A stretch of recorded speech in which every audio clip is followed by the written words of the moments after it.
I declare the ordinary council meeting open at 2 minutes past 6. Good evening, councillors, staff, ladies and gentlemen. Kaya, Wanju, hello and welcome. And Kaya also means I see you, and I think it's important that we see everybody and that everybody is important, and it's really important that our ratepayers and our representatives are all important. We're all important to the process tonight. This meeting today is being held on Wajak Noongar Bungja, and I would like to acknowledge and pay my respects to elders past, present and future. I thank all past and present members of the community that have supported the city to better understand and value Noongar culture within the city of Wanneroo. I invite you to bow your head in prayer. Lord, we ask you for your blessing upon our city, our community and our council. Guide us in our decision-making to act fairly, without fear or favour, and with compassion, integrity and honesty. May we show true leadership, be inclusive of all, and guide the city of Wanneroo to a prosperous future that all may share. We ask this in your name. Amen. Please note that the audio proceedings of tonight's meeting will be live broadcast online, with the exception of matters discussed behind closed doors. That broadcast will remain available via the City of Wanneroo website following the conclusion of this meeting. Attendances are documented as per the record, and apologies and leave of absence. I have a leave of absence from Councillor Berry, and everyone else is here. And there's another leave of absence from Councillor Wright. Councillor Wright. Thank you, Mayor. I just thought it'd be easier to do mine for the remainder of the year. So my first one is for the 10th of May 2023 to the 2nd of June 2023 inclusive, the 14th of July 2023 to the 29th of July inclusive, 22nd of August to the 28th of August inclusive, and the 10th of September to the 19th of October inclusive. Thank you, Mayor. Have a mover and seconder. Deputy Mayor Treby moved, seconded Councillor Rowe. Thank you. Oh, and I've just this minute received an apology from Councillor Van Nguyen, so if we could document that, that would be wonderful. Thank you.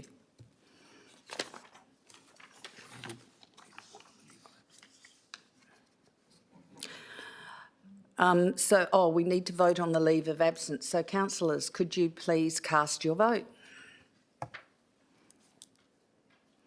And that was unanimously passed.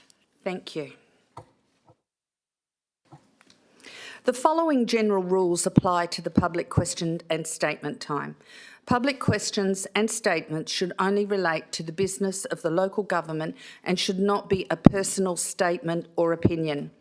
Only questions relating to matters affecting the local government will be considered at a council meeting, and only questions that relate to the purpose of the meeting will be considered at a special council meeting.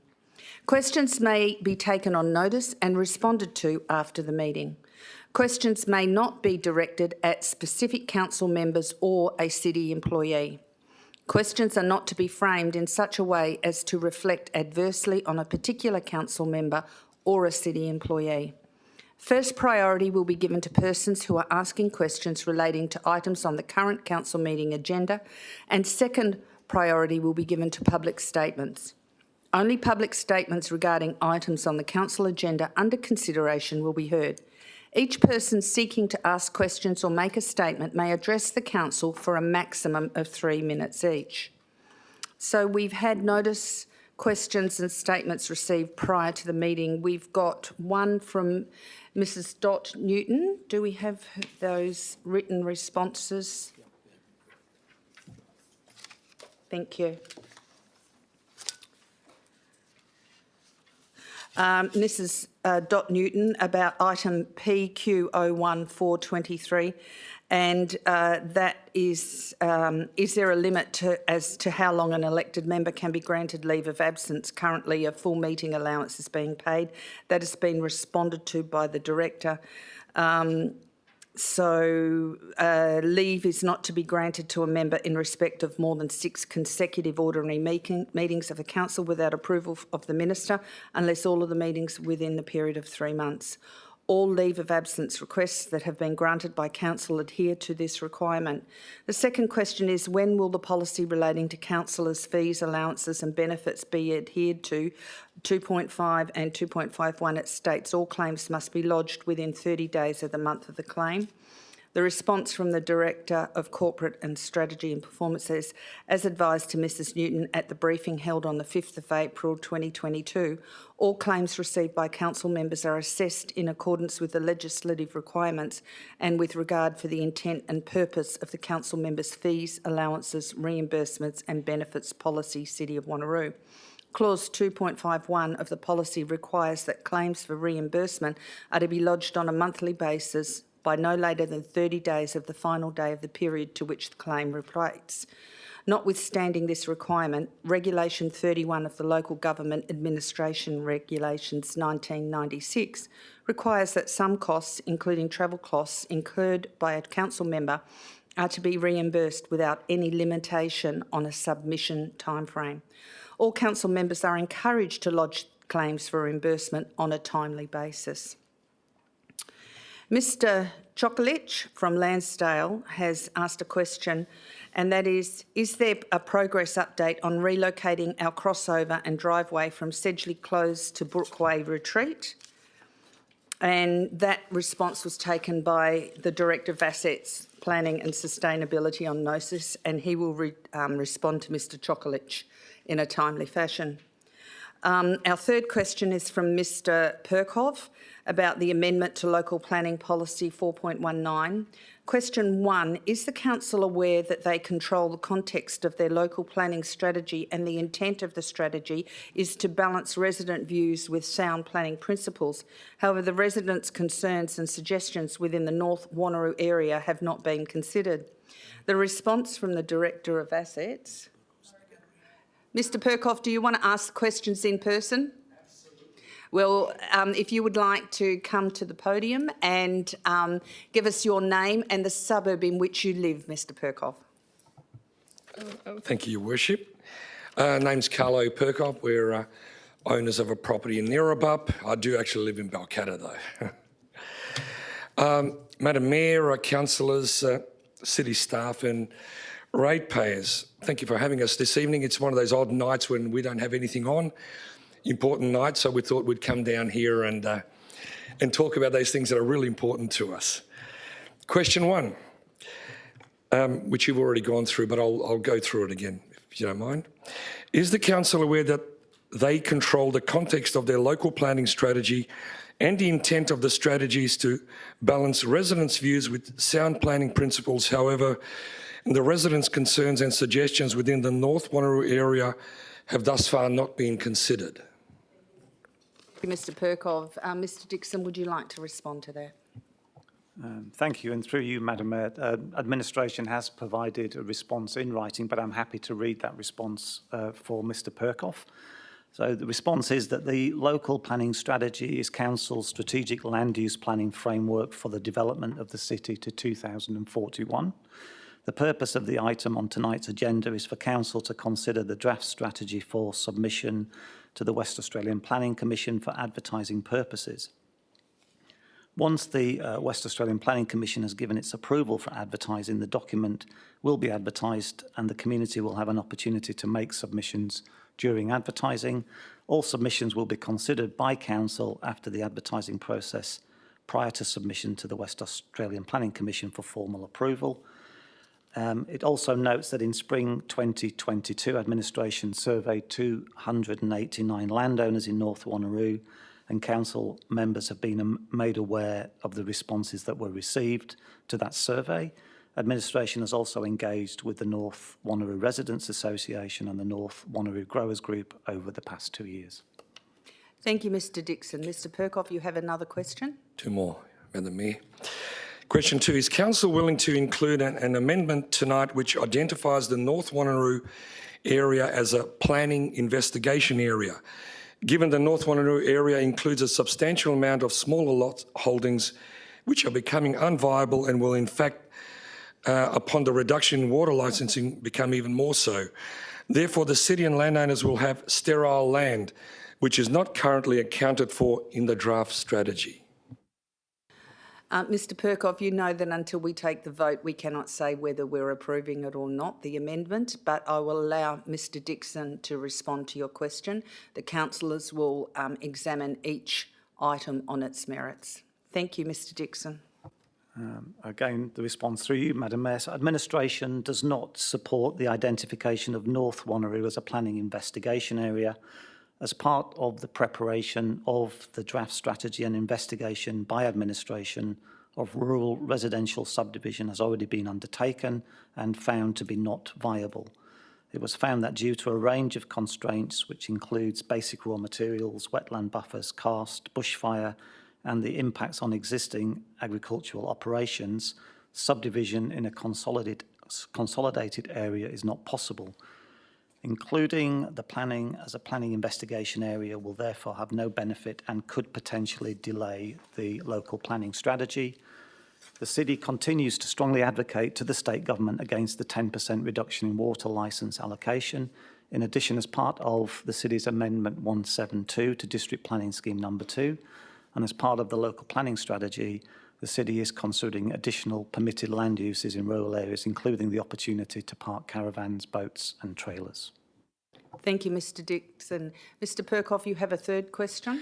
I do, and part of that answer was kind of echoed in here. So question 3, is Council aware that by identifying the North Wanneroo area as a planning investigation area means that the city or proponent will need to undertake further investigation work to support rezoning, which will ensure it does not unduly impact upon the larger productive lots within the area of natural assets, and that by supporting such a planning investigation area, you could see smaller rural lot holdings where future workers within the Narrabeen industrial area could live and allow for more water to be reallocated to the larger productive lots, making them more sustainable moving forward.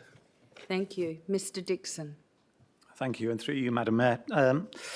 As mentioned in response to question 2, and as part of the preparation of the draft strategy, as I mentioned previously, the viability of subdivision has already been investigated and found to be not viable for the reasons that I've previously provided. It was found that due to a range of constraints, which includes basic raw materials, wetland buffers, karst, bushfire, and the impact on existing agricultural operations, subdivision in a consolidated area is not possible and could lead to ad hoc proposals across the whole area, which could detrimentally impact on the agricultural sector. Including the area as a planning investigation area will therefore have no benefit and could delay the finalisation of the local planning strategy. Thank you, Mr Dixon. Thank you, Mayor. With your indulgence, just very quickly, I'll be here on Anzac Day at the dawn service at Wanneroo as every year, representing City of Stirling. Hope to see you all there. Thank you. I look forward to seeing you there too, Mr Perkoff. Okay, Mr Zagar, would you like to come and ask your questions? And just state the suburb where you live as well. Thank you.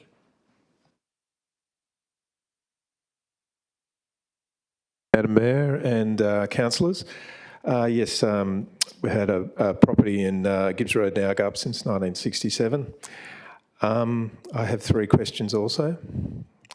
Just one at a time, Mr Zagar. Thank you. Certainly. Is Council aware that many of the small lot farms already on small profit margins will become unviable due to water cuts?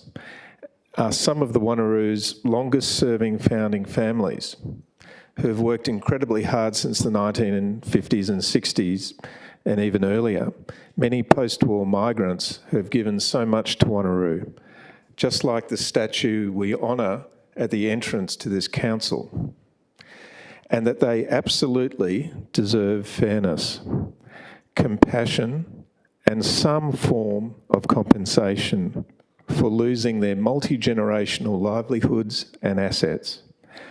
A logical, better use for their unviable farmland is a common sense planning solution. Thank you, Mr Zagar. If compensation is to be given, please be mindful it's because of the change in state government's decision and not the council's responsibility in compensation in any way, shape or form.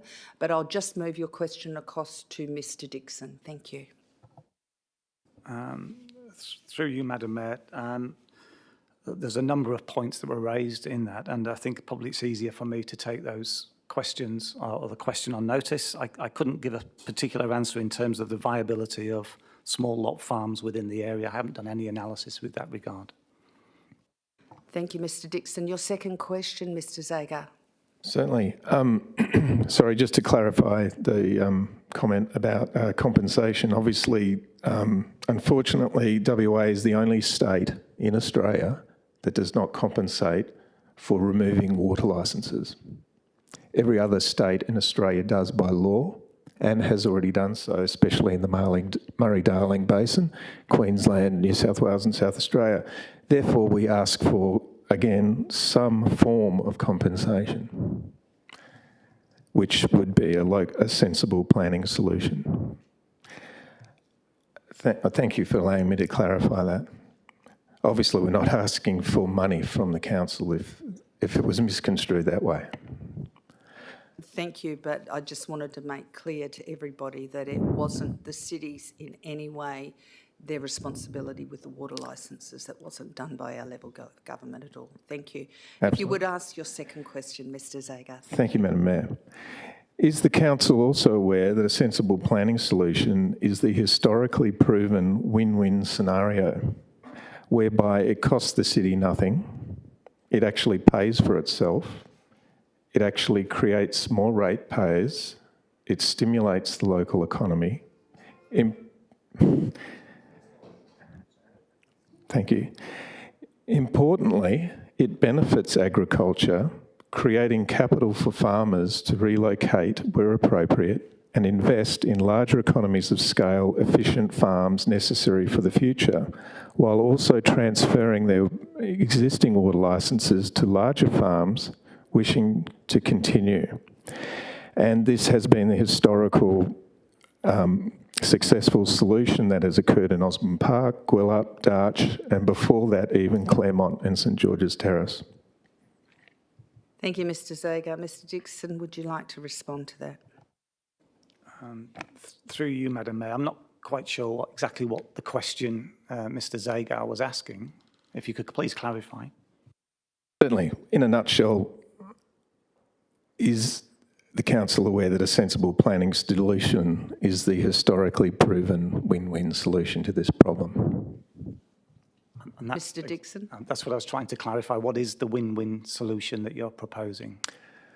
Well, as there were market gardens in Osborne Park and even St George's Terrace, they were permitted to relocate to more appropriate areas, and the mechanism to do that was subdivision.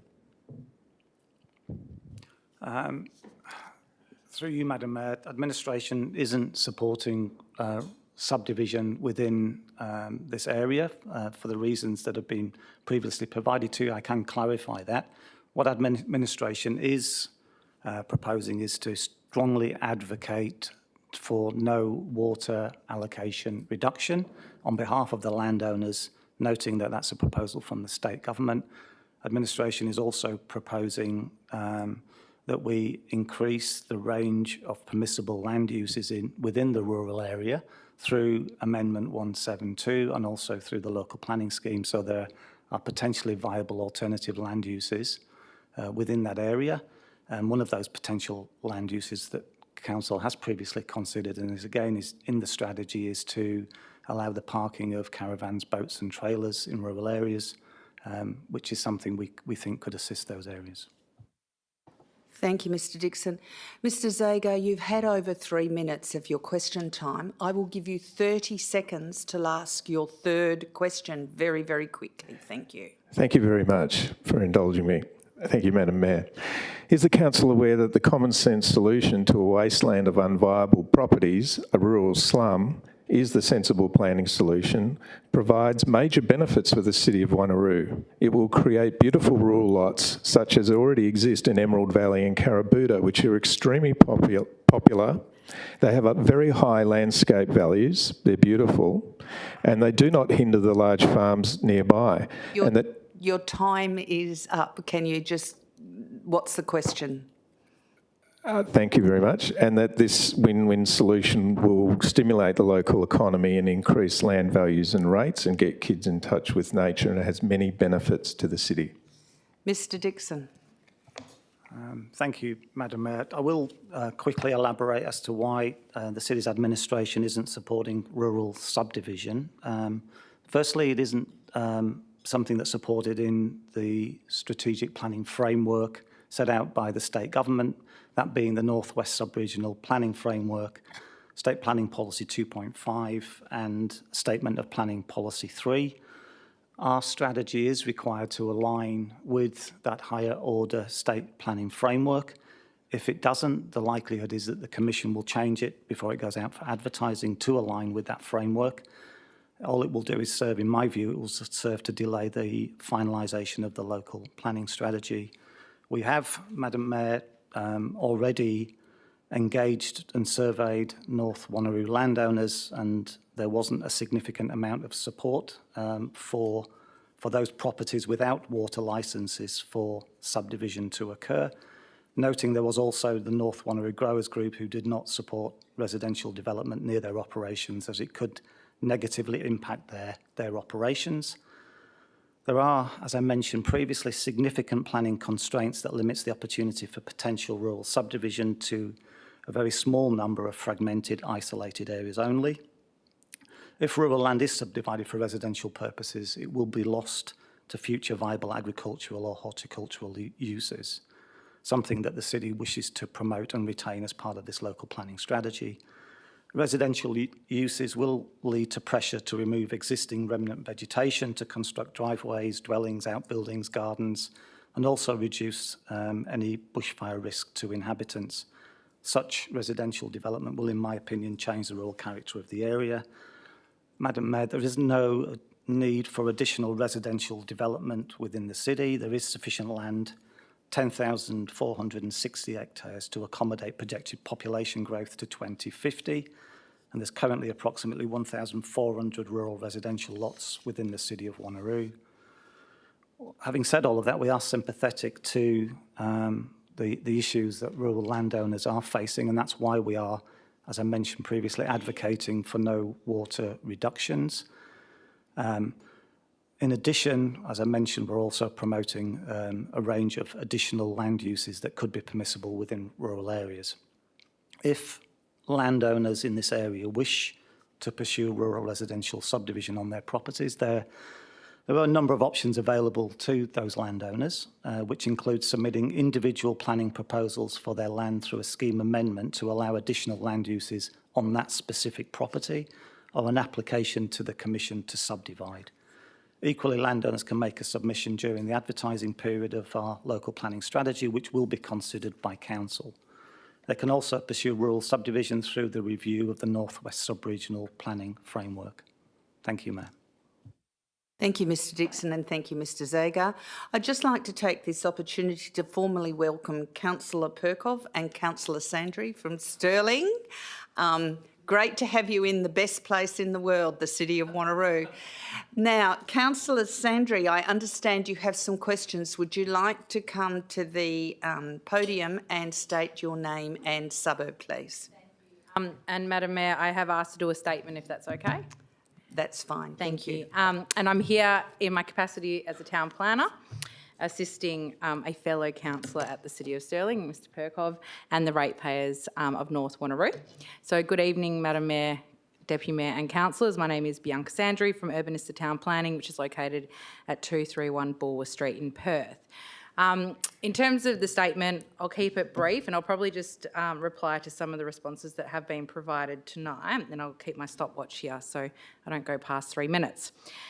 What the ratepayers are asking of this council to do is simply identify the North Wanneroo area as a planning investigation area. It doesn't mean that it will change necessarily, but if it does want to change, or it does need to change because the water licence reduction happens over the next 10 plus years to 2041, and you end up with an area where there's only larger holdings that are being productive and smaller holdings that are becoming sterile land, you have an opportunity to act on that. Without putting that in your local planning strategy up front, endorsed by this council to the Commission, then you essentially lose that opportunity. And it is important. I've been here before advocating for a business in Carrabuta who had no water and they were trying to diversify their lot holding, and you're just going to be faced with this time and time again.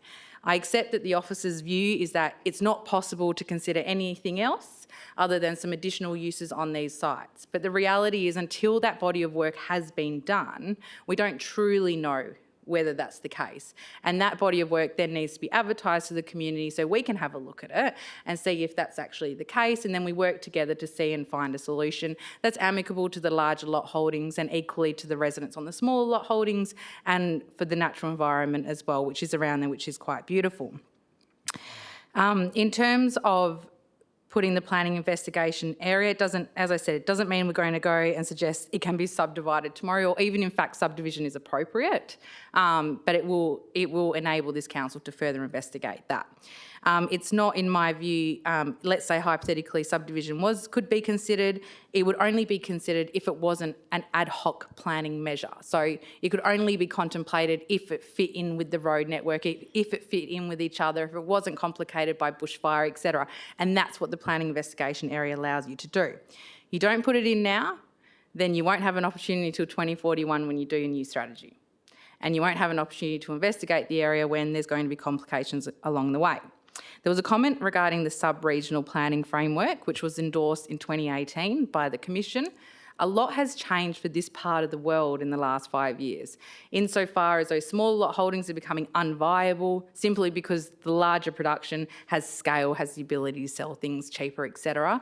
But now with the imminent, essentially, water cut to the DWER licensing, that is going to implicate that area significantly.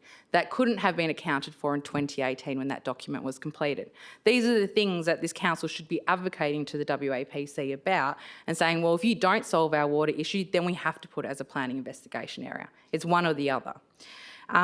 Councillor, you have... Yeah. Actually, I should call you Ms Sandry. Yes, thank you. You hit 3 minutes and 11 seconds. Just one thing, if I may, Madam Mayor, just very quickly. There was a comment about delay.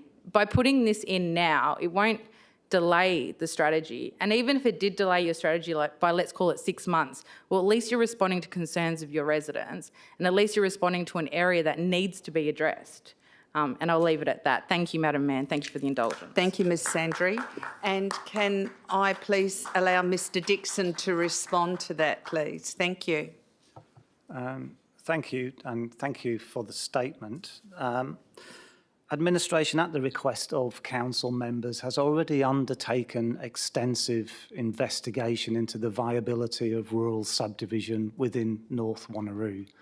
That extensive investigation has indicated it isn't viable. It isn't viable primarily because of the existing constraints that have been overlaid across these areas. These constraints include basic raw materials and their buffers.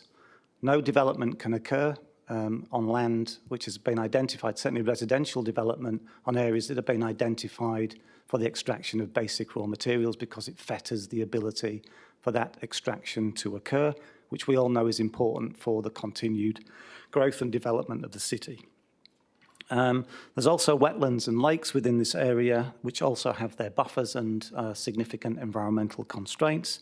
There's significant karst and caves that exist within the area, bush forever, priority natural areas, bushfire-prone areas, and, as we all know, existing intensive agricultural businesses, which also require buffers from residential development, because those agricultural operators don't want to be fettered by new housing being provided close to their operations, and then potentially are concerned about spray and noise and other concerns. So having undertaken that exercise and overlaid the constraints over North Wanneroo, the work that we've undertaken indicates that there is no potential for large areas for subdivision. There's a couple of fragmented pockets of land which aren't constrained. And that's why administration is recommending to you that you don't support an investigation area being identified in the strategy, because that work has already been undertaken by administration. And significantly, for the other reasons that I mentioned, it isn't supported in the North West Sub-Regional Planning Framework. Rural subdivision is something that the state government does not want to promote in this area. I feel strongly that if it is included as an option, it will be removed by the state government as part of their analysis prior to advertising. That would be for the state government to determine, but the indications and conversations that I've had with the Department of Planning, Lands and Heritage staff is that if it were to be included, the likelihood they would remove that. So it just does add to the complexity and delays in progressing the local planning strategy to advertising. Thank you, Mr Dixon. And we now have Ms Guys. She has a question. Would you like to take the podium and give us your name and the suburb you live in? Thank you. Just push the button and the light will come on. Thank you. Hi, everyone. My name is Carly Guys. I live in Mindarie.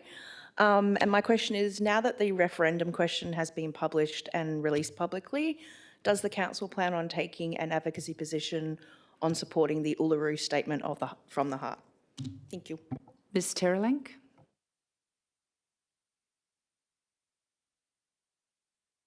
Through you, Mayor, we haven't brought a report to Council at this point in time in regard to this issue. Yes, so that's where we're at the moment. Thank you, Ms Terrelink. Thank you. And now we move on to confirmation of minutes. The minutes of the ordinary council meeting held on the 21st of March. Do we have a mover for this? Councillor Wright, and a seconder, Deputy Mayor Treby. Oh, I will after we've done the vote. Well, if you will cast your vote.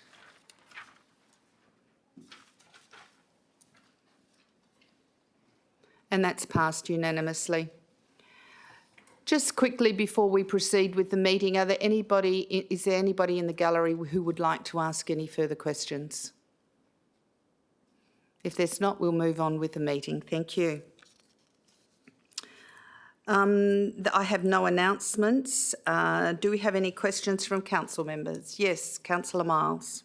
Yeah, thank you, Mayor. Just a question, I guess, to administration possibly. As I wasn't here last week because I was not well, I did partake in listening to the audio online and through the YouTube mechanism. Just a point, I guess, is that when it's out there and when questions were being asked by councillors, you could see the councillor asking questions, but administration do not appear. It's just an audio link that goes up online. Can administration try and get the, I guess, whoever the person is answering those questions, at least become into view, because I think the whole idea of audio and video transmission to the community so they can see what's going on in the chamber as if they were sitting in the chamber.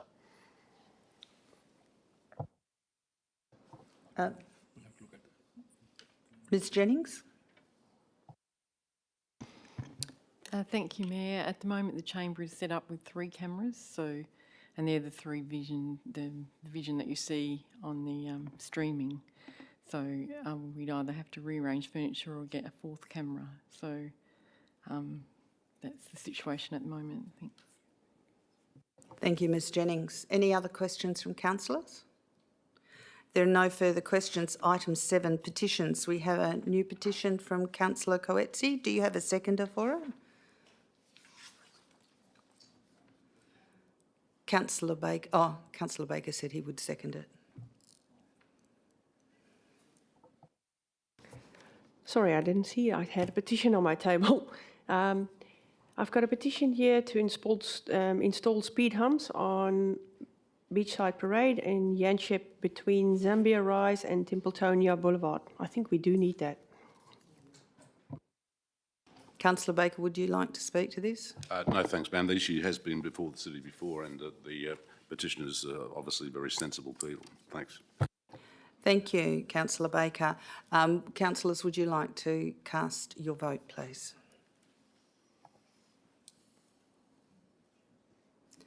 And that was passed unanimously. Update on positions are as per in the agenda. Any declarations of interest by council members, including the nature and extent of interest, are to be made at the commencement of the item to which the interest relates. Declaration of interest forms are to be completed and handed to the Chief Executive Officer. Reports. We'll go straight to PSO 10423. I will move that and Deputy Mayor Treby will be seconding that item. We have an amendment. Yes, so the existing recommendations have been formally moved and seconded, correct? Yes. Yes, okay. Yes, Madam Mayor. Do you have a seconder for your Yes, amendment? my seconder will be Councillor Sonet Coetzee. And you're happy with that, Councillor Coetzee? Thank you. Would you Yes. like to speak to Yes, your well, Madam amendment, Mayor, Councillor? Yes, thank you. Just to assist perhaps members of the public, is it possible for my amendment to be displayed on the screen in the chamber, please? I'm not sure if that's possible. I gave notice of my intention to move this amendment on Friday last week after discussions with the administration. I'm not sure whether or not it's possible to screen it, so to speak. Oh, yes. Thanks, Madam Mayor. Do you require me to read the amendment into the transcript, so to speak, or can I simply refer to the amendment as per the screen? I think you need to read it into the transcript. Thank you. Thanks, Madam Mayor. I hereby formally move the following recommendations for this agenda item be amended in the following terms, namely to insert a new paragraph 3, bearing in mind that the current recommendations comprise of 2 paragraphs, 1 and 2, obviously.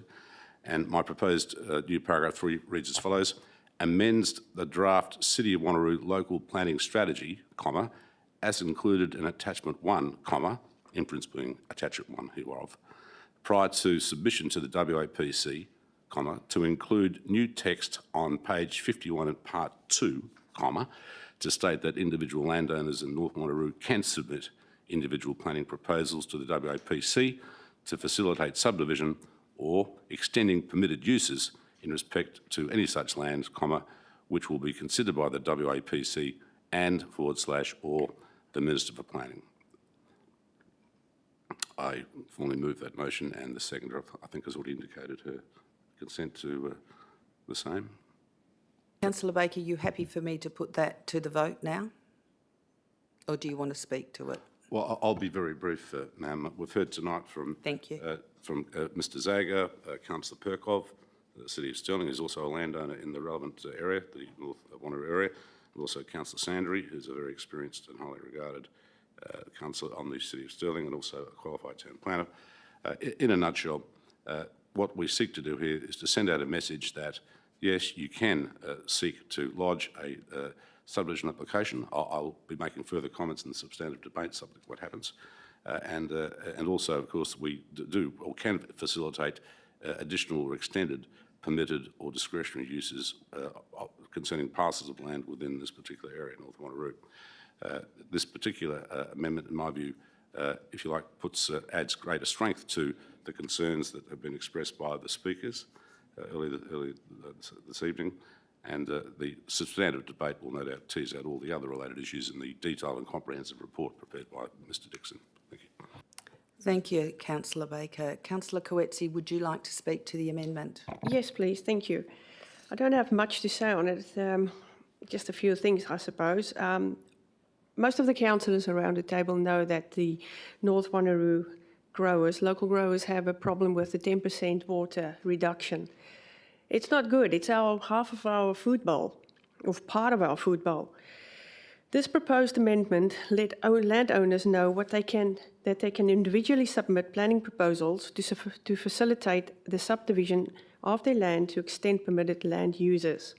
But in saying this, the city will continue to strongly advocate against the state government's 10% reduction in water licences in Wanneroo. That's it. Thank you. Thank you, Councillor Coetzee. Do I have any speakers against this item? If I have no speakers against this amendment, we will go to the vote. Councillors, please cast your vote on the amendment.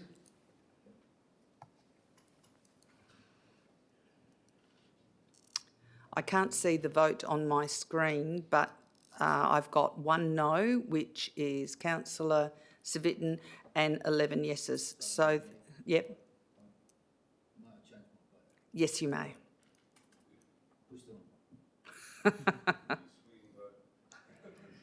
Councillor Civic wishes to change his vote.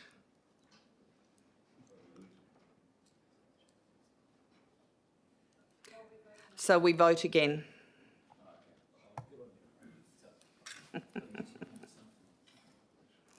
And that amendment is passed unanimously. We now go to the substantive, which I have moved and Deputy Mayor Treby has seconded.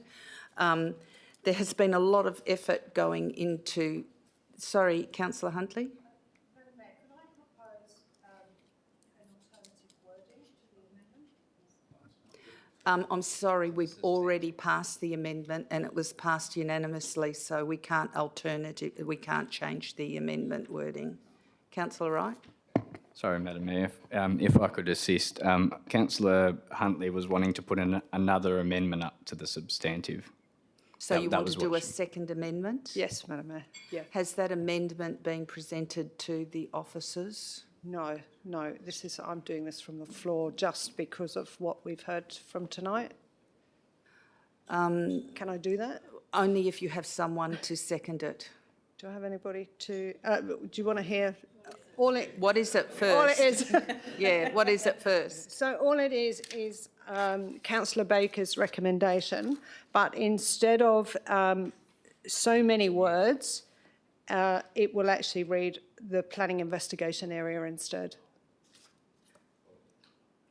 Madam Mayor, if I can, on a point of order, with respect, I think what's being proposed is an amendment to the Councillor amendment. Baker, what item is your point of order under the standing orders?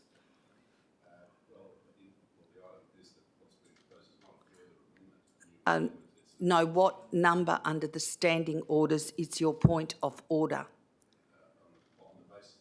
Did he do it? No, what is your number in the standing I orders? apologise, Madam Mayor, I can't quote the exact section, but beyond there being any express section, it just makes common sense and it is a common practice. Councillor Baker, a point of order has to be because of a standing order and that needs to be nominated before I make the decision, so I can't allow that. Yep. Councillor Huntley, do you want to move again and reiterate what your amendment is? Yes, Madam Mayor. Can I do that? Yes, can we have the amendment that has been approved, and then we can look at in red what the suggestion Councillor Huntley is bringing. So, Councillor Huntley, can you maybe write down your amendment on there and give it to Ms Smart, and Ms Smart can take it up to the box for them to type it up. Thank you. Okay. And then you might get a seconder for it, depending if a councillor on the floor is prepared to second it.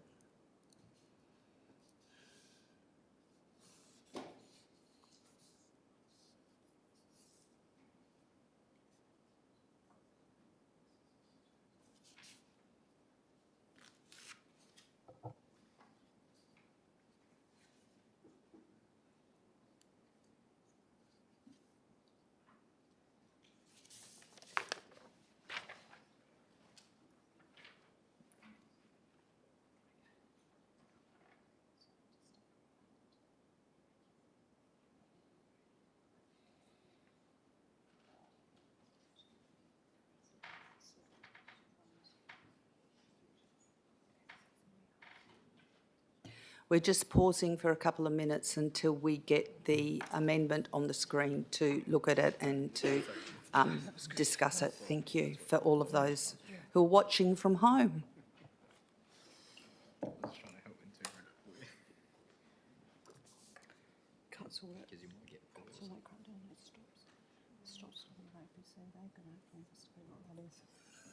Just pass it.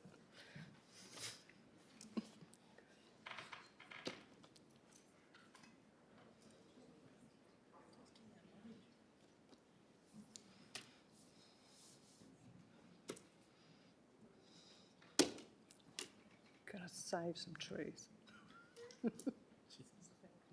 Save some trees.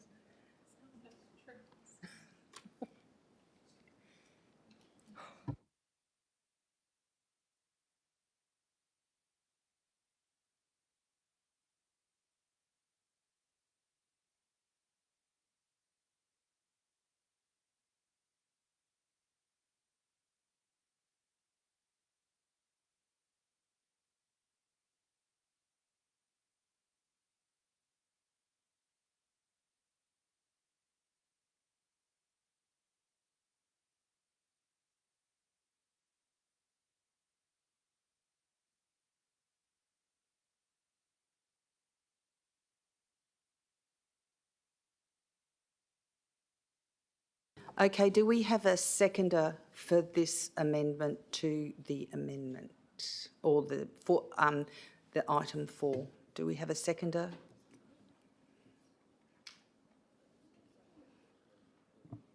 Madam Mayor, I'll second it for the sake of debate and for councillors to vote how they wish. Okay, Councillor Huntley, can you speak to the item 4? Thank you. Yes, Madam Mayor. Thank you. This amendment is slightly different to to Councillor Baker, due to the fact that obviously it cuts out some of the words, and as we heard from the floor tonight, that it actually states exactly the same. If we create the words "a planning investigation to be undertaken in the future," that leaves us with the ability to make decisions in the future should something arise. But it doesn't confirm or deny that people could subdivide or not. And I think that's an important issue that we really need to raise. And especially when we have to look at the end in mind. This goes right to 2041. That's an issue. We are making a decision here today that in 10 years' time we could actually be sorry for. So I think it is important for the future that we protect it. Residential rural land is going to be rare in the future. Once we start developing East Wanneroo, we are going to take away a lot of our special rural blocks. They won't be available anymore, and Wanneroo will be changed from its rural lifestyle. It will be changed completely. And we're not providing any more ability for that rural lifestyle to be reenacted later on. Now, I know administration have stated that serious investigations have been done, but I have a question if I could put to the director, which when those intensive investigations were considered, was it done from mapping and overhead and on-table top investigations, or was it actually done from the field? Mr Dixon? Through you, Madam Mayor, the investigation was primarily from looking at existing planning constraints, which from a mapping perspective. In addition, officers have been out to the North Wanneroo area to look at other aspects, geographical matters in relation to potential for subdivision to occur. So it's been a combination of the two, but primarily it's a mapping exercise to overlay the constraints. That was an extensive exercise that was required, noting that this matter has been considered by Council on 3 occasions through Council forums. You actually asked administration to do this exact investigation that you're now asking us to do again. I'm not sure if there's anything further that administration could do. The expectation, I think, from the Commission is that if we do identify a planning investigation area for North Wanneroo, they will want further information and advice, and I'm not sure what that further information and advice would be. Thank you, Mr Dixon. Councillor Huntley? Yeah, one of my concerns is that you actually state that in future we need to consider the fact that agriculture may need to be utilised in the future, and by allowing subdivision to occur, that would stop this from happening. But we already know that licences have been withdrawn. Agriculture in these smaller blocks will never reoccur because the water licences are not going to be given back, and we've already been clearly instructed almost by the government that this is going to occur. But by using these words as an investigation, planning investigation area, it doesn't stop that or hinder it. It allows both to occur. So should water licences be reissued, it can go either way. So I do think that there is an argument to actually allow this wording to continue. Residential rural land, once we sterilise that land, that's the end of it. Land dies, trees die, people don't look after their land, it goes back to sand. That's not what we want to see in rural Wanneroo. We want to see vibrant, landscaped areas. And I think by allowing some subdivision in the future, that does mean that we are going to reduce our fire load, not increase it. We're going to reduce it because people will look after their land.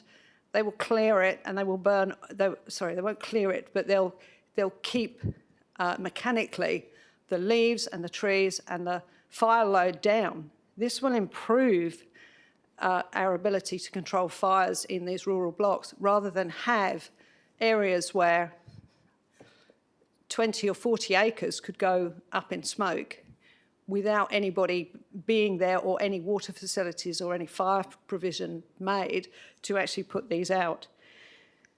So I think when we look at the issue with, well, you know, we've got quarries, we've got agricultural aspects, we've got farming aspects, we've got all sorts of things that create buffers. Well, let's have a look at that. In East Wanneroo, the special rural properties have been next to agricultural properties forever and a day, and we've never had problems. Councillor Huntley, we're looking at the northern area, we're not looking sorry. at East Wanneroo, so just keep to the topic. Yeah, I'm just Thank trying you. to make a comparison. And also that under our current scheme 2, we're moving towards a current scheme 3. And so where does the end in mind go? Because that could actually seriously stop this if this wording isn't included. I'm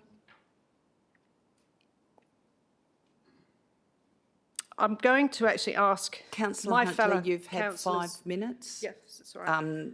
I'll give you 20 seconds to wind up. Thank you. I'm going to ask my fellow councillors that this wording will protect either way in the future. And I feel it's a really important amendment, and I'm asking you to support it. Thank you. Thank you, Councillor Huntley. Councillor Wright, would you like to speak to this amendment? Thank you, Mayor. I'll just touch on it very, very lightly, and I won't reiterate any of the other comments that were made. I think for us, as a local government authority, to put this to the Planning Commission, it does come up to them whether they would like to remove it or not. And I think for us, doing our part, just listening to the concerns, collating that feedback and sending it to the main head of power for planning, I think just for us, in terms of that, we've done our part in our duties as a council to listen to the views and compare that with the planning principles. And I think if we can just, it goes forward with being innovative and a progressive city in terms of meeting those future and current demands of residents. And I think, you know, it's at the end of the day, it comes up to the Planning Commission, but we've done our part in listening and collating that feedback. And at the end of the day, it will come down to the Planning Commission, but I think we've got to listen to the concerns that have been raised today, but also over the past couple of weeks. And I think it's a responsible thing to do, and it gives us that option if it does end up getting approved, if miracles do happen, then, you know, then that does give us the option to work on that in the future when that area does change a lot more than what it is now. But at least for the time being, it doesn't hurt to be that advocacy body at the moment, and I think that's a responsible thing to do. Thank you. Thank you, Councillor Wright. Mr Dixon, would you like to respond to this, because we haven't had much information from administration, seeing this amendment was brought this evening, and maybe the writer of this strategy might like the opportunity to respond, the manager, Mr Van Hayden. Thank you, and through you, Mayor, I think it's important to recognise that a local planning strategy isn't casting tablets of stone. This is a draft document to go out for consultation. As things change, if there's a new North West Sub-Regional Planning Framework, if there's a change in terms of water allocation at some point in the future, that would need to be reflected in an updated local planning strategy and also in an updated scheme. There's no guarantee that the approach to water allocation may change. If it does change, then obviously that would need to be reflected in a potential land use planning response. I don't necessarily think that there's going to be a sterilisation of the area as a result of by introducing something of this nature. We have undertaken extensive investigation. I'm not aware of what further investigation councillors would want administration to do to verify the approach that we're advocating to you. We've looked at existing constraints. Those constraints are real. They're not imaginary constraints. They're constraints around basic raw materials, around existing farming, major farming operators that have already made it very clear to us they do not want any impediment to them carrying out their multi-million-dollar business ventures by having the potential for residential development located on their boundaries. And I know from experience in terms of objections that the city does receive, when we considered the lavender farm along Old Yanchep Road, we were promoting that farm because of economic development. At the same time, at the same meeting, we had quite a significant number of farmers coming into the city concerned around the impact that that would have on their viability. There's existing constraints in terms of Bush Forever. We've looked at all of these constraints. Those constraints has led us to the direction in the strategy following your request for us to do that investigation. I'm at a loss to think of what else you would want administration to do as part of this planning investigation area that we have already undertaken. In my view, if you put this wording in there, it will potentially significantly delay the progression of the local planning strategy. It will lead to conversation and discussion with the department. It will fetter your ability to introduce all of the other good planning outcomes you want to try and introduce in the rural area. For example, parking of vehicles, of boats, caravans and trailers. We know from the Commission that when we tried to promote that through a separate scheme amendment, the Minister's response was that she would not support that on the basis of the fact that it isn't in a strategic planning document. This is your strategic planning document that will enable you and the Minister to reconsider parking in rural areas, which will assist these landowners in a viable alternative pursuits if it's supported. If you progress with a planning investigation area as suggested here, that will put us back potentially quite a significant amount of time because the request will require further analysis, and that's something that I think from administration's perspective we don't want to do. We're already behind the 8 ball in terms of having an up-to-date local planning strategy in place. Thank you, Mr Dixon. I'm sorry, do you want to close debate? Because if you want to close debate, other than that, we need speakers against. You've already spoken to open debate. No, Madam Mayor, I have a point. Where it says to state the planning investigation, the word area is missing.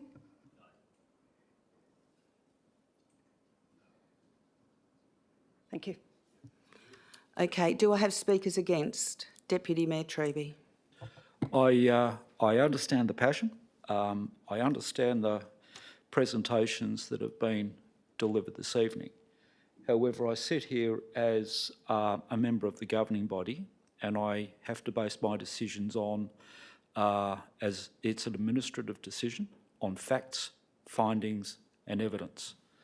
Given that the administration has not had the opportunity to provide or consider the impacts, I don't have sufficient information to even entertain the prospect of supporting this amendment, and I'll be opposing it. Thank you, Deputy Mayor Treby. Do I have a speaker for? Councillor Baker. Thanks very much, Madam Mayor. Yes, I wish to speak for this amendment. It's an additional amendment. It incorporates new paragraph 4. The first 3.5 lines of text in proposed new paragraph 4 are reflected in paragraph 3. In my view, this should have been included as an amendment to the proposed amendment. But anyhow, look, the bottom line is this. When we talk about subdivisions, we seem to have some sort of a set in our brain that we're referring to residential subdivisions. That isn't necessarily the case. You can still have a rural subdivision, split up a rural block into a smaller rural block, cut it in half, allow the owner of the new vacant parcel to build a home on the property, and that will not be a residential subdivision. It will be a rural subdivision with an incidental use for a person to live, the owner to live on the property, obviously. That would not infringe our town planning scheme. That's my understanding in the event. When you mention the term residential, many people think of high-density urbanisation blocks, such as in Alkimos, all the estates, the new estates up the coastal strip and around Lansdale, etc., etc. But I think it's very important to have an open mind when considering what future potentiality there is for subdivision of any kind, for any specific purpose within the North Wanneroo area. Now, I know Mr Dixon has said that this investigation that's referred to in this amendment has been conducted in the past. I mean, I'd like to think that planning investigations are ongoing 24/7 around the clock, 365 days a year. Common sense, circumstances change. We're stuck with the current government's policy on the cutbacks to the bore water extraction licences. We're stuck with that. We're stuck with the current attitude of the WAPC and their associated policies, which they refer to, certainly. But things can change down the track. I'd be very surprised if the current government is still in office in 41 years' time on a consecutive basis, but who knows? Anything's possible.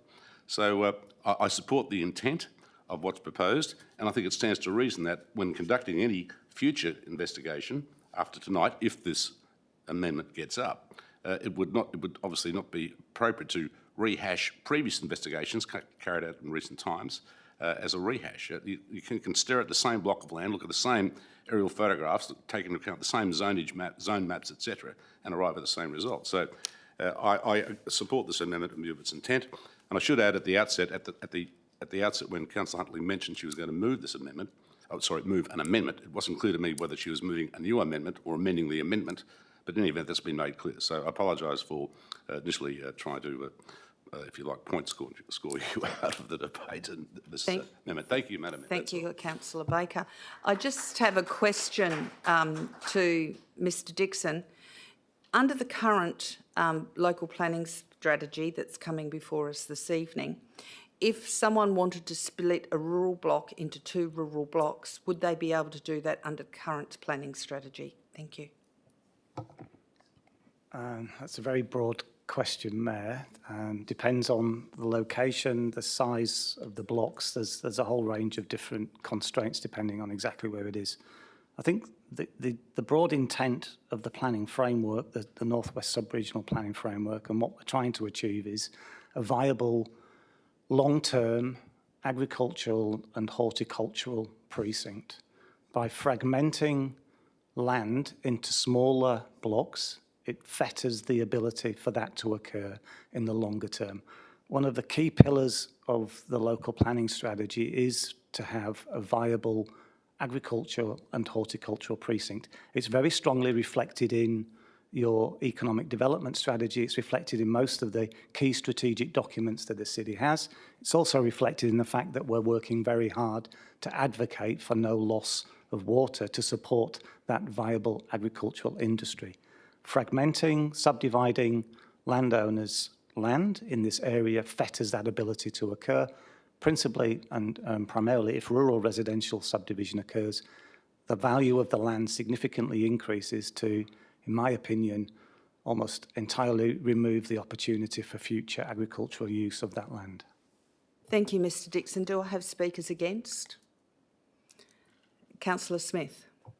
Sorry, I have a question. Yes, Councillor Smith. I'd like to clarify about the significant delay that was brought up as a possibility if this amendment went through, if a specific time, as in like 6 months, a year, and also I think with previous iterations of this proposed amendment, I think the previous version, it said the WA Planning Commission would be able to, if they didn't want to go through with the amendment, proceed without delay.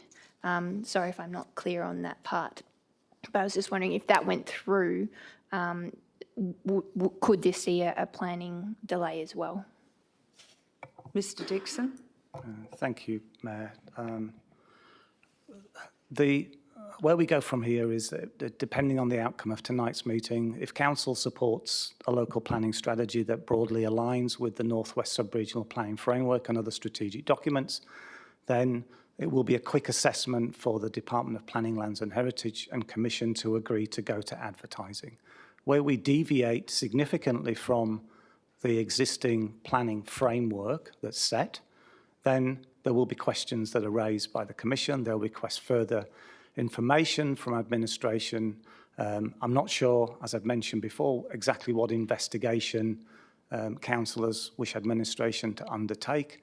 We've spent a significant amount of time doing that investigation up to now, which has led us to the position that we're recommending in the strategy. So that may take further time for administration to work out exactly what councillors would want administration to do. All that potentially adds to the delay of a very long process, and all that adds to the opportunity for none of the good planning things that I've mentioned before that we want to try and introduce now from coming into place and having a new planning scheme number 3 in place. We've already had some criticism from the chairman of the Commission for the delays in progressing our local planning strategy. So I don't want to delay, or for council to delay that any further, for no significant benefit given the investigation that's been undertaken and the analysis that administration has already done for council's benefit. Thank you, Mr Dixon. Do I have any speakers against? No speakers against. Councillor Wright, do you have a question? Yes, Mayor.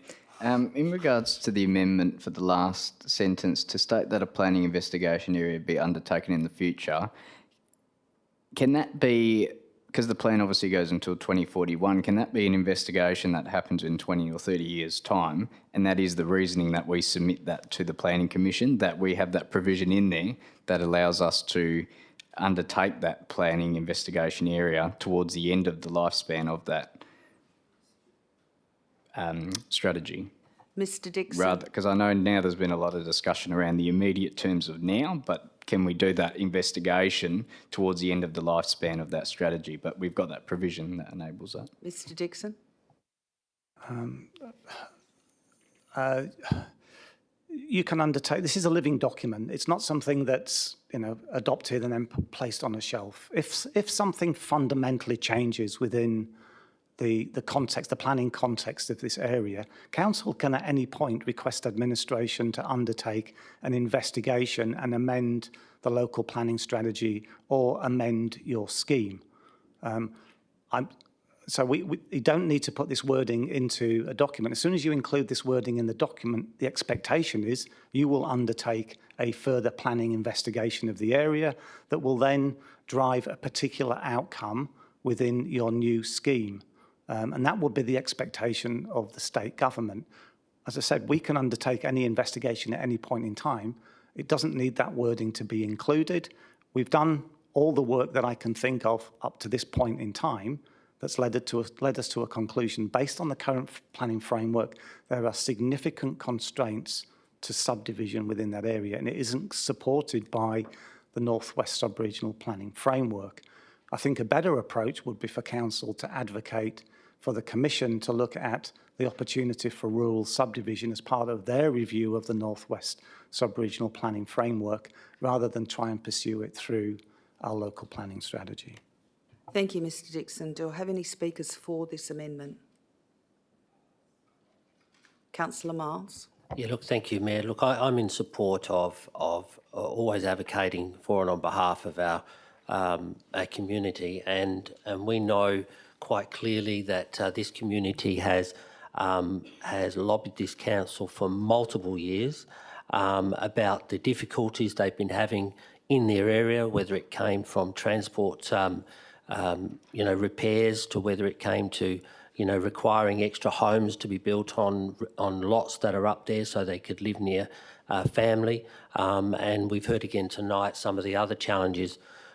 Clearly, the state government has made a decision to take water from the farmers up there, which is going to add a lot more stress and pressure on that community. And what they are seeking us to do is to support their wish to have a form of ongoing, I guess, investigation, as Councillor Wright has suggested, to maybe have small rural lot subdivision, which I'm in support of.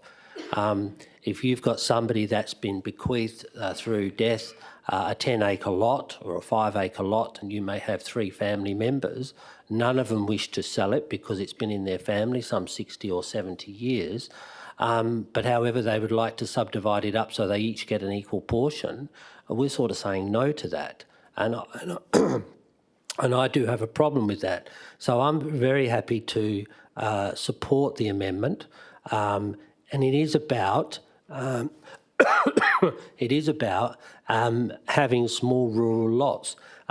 There is no way I can concede that the Planning Commission would ever want, another Alkimos or Shorehaven built in there. It is purely for having those, maybe 1 acre or 1 hectare lots, very similar to the, as stated before, the Emerald Valley. Can I say people that are in there plant far more trees than we do in our suburbs, and they do a lot more work to maintain that area on less water. So I think it is a good win for the community. I think it's a good win for suburbia, and when rural lots do come up or large lots come up, they are snapped up within a week or 2 of them going to market, as what happened down in Carramar. So I'm in support of this, councillors, and I'd like you to send our wishes up to the Planning Commission through this amendment, and as previously stated, let the Commission make the decision on whether or not they do not want this area to have small rural lot subdivisions. That is their job. We're requesting it on behalf of our community. Thank you, Mayor. Thank you, Councillor Miles. Do I have any speakers against? Speakers for? Councillor Civic. Yes, thank you, Madam Mayor. I will speak in favour of this on the basis that this has been around for a long, long time. I want to go back to a little bit of history, if I may, to make a point, and that is Mr Zagar made a point of how the market gardeners moved from St George's Terrace to Crawley, to Osborne Park, to Balcatta, etc. They were squeezed out because development was happening around the city and these areas were becoming urban areas. However, in 1978, when I was an employee of this city, there was a strategy drawn up where there were not so much zones, but in the North Wanneroo area, they had 20 hectare lots and they phased them down to 2 hectare lots in the southern parts of the council. And the reason that was done was to protect the horticultural area, which was quite prominent in those days and is still now. I don't believe that the city has taken its eye off the ball in terms of investigations. I think we'll be always investigating these areas to make sure that the appropriate and desired results are achieved for the landowners. And if that means special rule, I guess I'm absolutely in favour of that, and rural lifestyle living, I think that is good. The real issues are that unfortunately the state government some years ago cancel a water licence from these properties that weren't using them. And I think that was an injustice because now we're finding after the pines have been removed, the water tables are starting to rise. And in my view, the horticulturalists are water recyclers. You know, when the water goes into the air and waters their crops, it goes into the ground. The Water Corporation remove all the water and never to be seen again. So my view is that we have to keep concentrating on this area to get the desired results for the landowners, and there have been applications by individual landowners over the years that have created special rural or rural living blocks, and these were done in karst areas, and people are living a very quiet lifestyle in those areas. So there is a good blend and a balance in that area. We'll continue these investigations. If there are any ways that the government can change in the future and we look at getting these water licences back, that would be an absolute bonus. So whether that happens or not, you know, you've got to have the crystal ball. But in essence, I support the landowners to, in their endeavours to get these on an individual basis. They can go to the WAPC, etc., and that our city continues to investigate these to make sure we get a good balanced community through that area through planning process. Thank you. Thank you, Councillor Civic. Do I have any speakers against? Mr Dixon, would you like to make comment on Councillor Civic's statement or not? Madam Mayor, I think I've said enough already. Okay, if I've got no speakers against, I think we'll put the amendment to the vote. Thank you.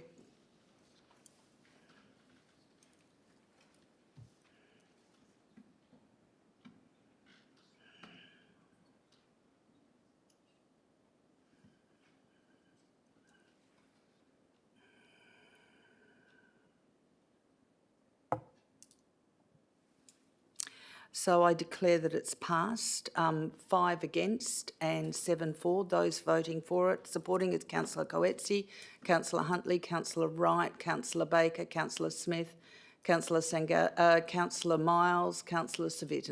Thank you. So we now go to the substantive as amended. And Speakers, Matt? I'm the mover, so I'll speak to it first. Thank you, Councillor Baker, and I'm chairing the meeting. Thank you, Councillor Baker. Thank you, Councillor Baker. So there's been a lot of effort that's gone into this draft local planning strategy, hours and hours and hours, and resources by the staff here at the City of Wanneroo. Our population is going to be about 370,000 by 2041, and this local planning strategy talks about the community's aspirations and dreams for the future over that period of time. It's talking about the community's urban growth and settlement over this period of time, and it's based on a place approach, which is talking about creating community that are relational to each other. We've also got the economic employment strategy within there, and tourism, which is a priority in this local planning scheme, and our environment and sustainable development with our infrastructure and utilities. So I think this is a wonderful piece of work that is being done by our staff in planning, and I ask that my fellow councillors support it. Deputy Mayor Treby, would you like to speak to this item? Just very briefly, the local planning strategy that's in front of us tonight, councillors, in spite of the preceding discussions, covers the entire City of Wanneroo, not just one segment of it, the entire City of Wanneroo. And I'm deeply concerned that the strategy that covers the entirety of the City of Wanneroo has the potential now to be hampered and held up. That notwithstanding, I think the substantive document as it's presented is a thorough, robust reflection of a significant and far-reaching longitudinal piece of work by the planning department, and they are to be thoroughly congratulated for the enormous breadth and quality of the work that's been put together, and I thank them personally. Thank you, Deputy Mayor Treby. Do I have a speaker against this item? Okay, if there are no speakers against it, I put it to the vote. Thank you.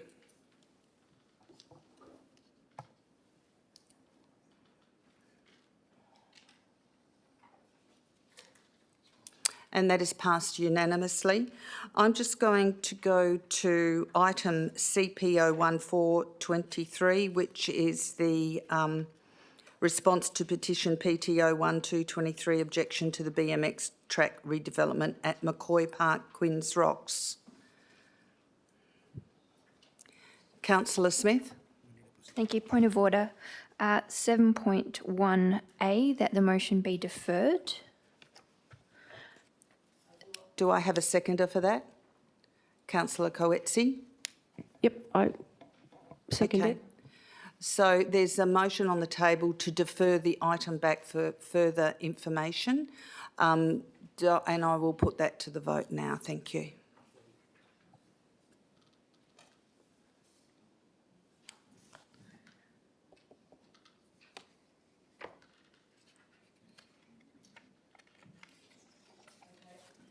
Have we got 12 together? We're waiting for one councillor to vote.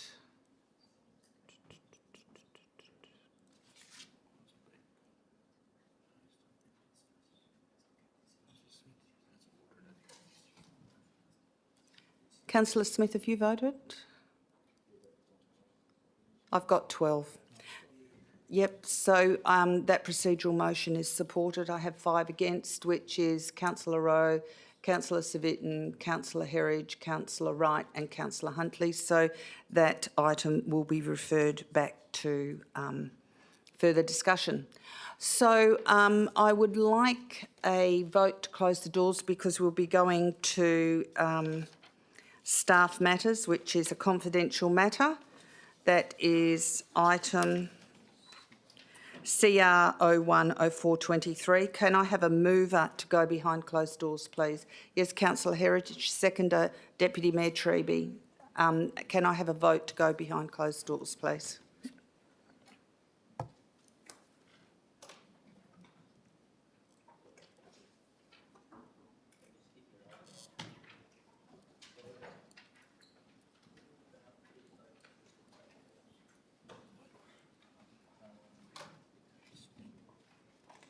I've only got 10.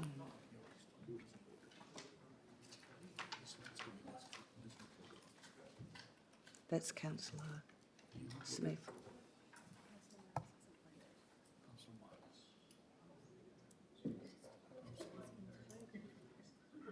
Councillor Miles, you haven't voted.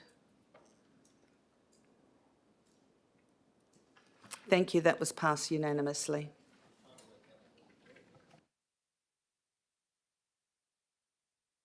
Which is item confidential.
Thank you. For items CR 010423 staff matters, I wish to say that it was unanimously cast that the council endorsed the information as detailed in attachment 1.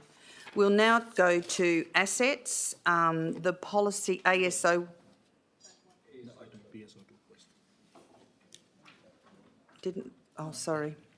PSO 20421 amendment to the local planning policy 419 medium density housing standards. Councillor Miles would like to move it. Do I have a seconder? Councillor Huntley. Councillor Miles, would you like to speak to this item? Yeah, look, thank you, Mayor, and I do want to thank administration for bringing this to the meeting, to the council meeting. It is of huge issue in our newer suburbs, and both Councillor Huntley and myself recently have had issues where people's driveways that they can effectively use is about 1.5 metres long, possibly 2 metres long, because they've got a footpath that's been placed over their council verge portion. And because of that, most of the vehicles that we drive in today's suburbs, apart from one that maybe Councillor Wright may drive, can't fit on their driveways. And subsequently, they can be in fear of being fined for sometimes partially blocking or overhanging onto the footpath because of the city's parking local laws. Now, this has come about because of the state government's residential and the R codes, as the report states, and obviously administration are now trying to find a way to move this issue and make our suburbs friendly and usable again, so we don't have this in any of the newer suburbs. Unfortunately, most of the newer estates, unless the administration can actually clarify it, have already got their subdivisional approvals. So therefore, this will only really come into effect, my understanding, is maybe when the new East Wanneroo comes online. This is a very serious problem and needs to be looked at not just through this standard, through our planning standard, but we will also maybe have to make some changes to our bylaws to do with parking to accommodate people being able to park reasonably close to their front door.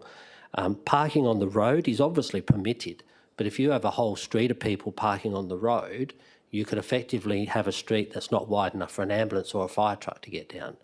And that's the unintended consequence, I guess, of what happened through the WA Planning Commission's bulletin when they released it. So the requirements that are being asked of us by administration is obviously put it out for comment, which I don't have a problem with, to get further information. I do have one question, Mayor, which is probably a little... Do you want me to ask that now so I can get a clarification on it? Yes, you can ask the question. As part of my moving, I'm happy to move it for a consultation. I just wanted to ask administration on page 20 of the report, and it's got that administration want to delete 2 of those provisions. One of the questions I was going to ask administration is, with a front load house, i.e. with a garage on the side of the house, can we stipulate that a driveway must have a minimum length of, say, 3 metres?